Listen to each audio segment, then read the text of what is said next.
একদিনের গল্প। এক গ্রামে রাহুল নামে একজন যুবক বাস করত। সে খুব পরিশ্রমী এবং স্বপ্নদ্রষ্টা ছিল। রাহুলের স্বপ্ন ছিল তার ছোট্ট গ্রামের সবাইকে ভালো কিছু উপহার দেওয়া। কিন্তু গ্রামের মানুষরা তাকে অবহেলা করত এবং বলত, তুমি তো স্রেফ এক কৃষক, তুমি কিভাবে আমাদের জন্য কিছু করতে পারবে? রাহুল এসব কথায় দমে যেত না। সে প্রতিদিন সকালে উঠে মাঠে কাজ করত এবং কাজের ফাঁকে বই পড়ত। তার স্বপ্ন ছিল একদিন সে বড় কৃষক হবে এবং তার ফসল দিয়ে গ্রামের মানুষের সাহায্য করবে। বছর কেটে গেল, রাহুল নিজের পরিশ্রমের ফল পেতে শুরু করল। তার জমিতে ফসল ভালো হতে লাগল।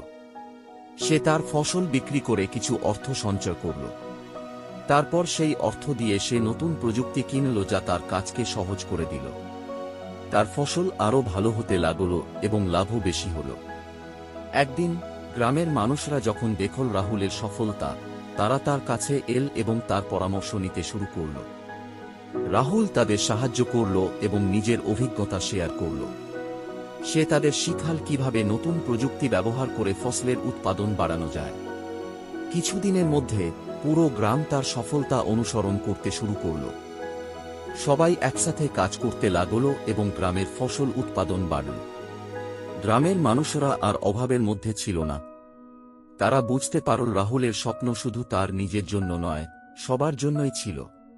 রাহুলের গল্প আমাদের শেখায় যে পরিশ্রম, অধ্যবসায় এবং সঠিক লক্ষ্য থাকলে জীবনে সফলতা আসবেই। সময় হয়তো লাগবে, কিন্তু সত্যিকারের ইচ্ছা এবং পরিশ্রম একদিন না একদিন সফলতা এনে দেবে।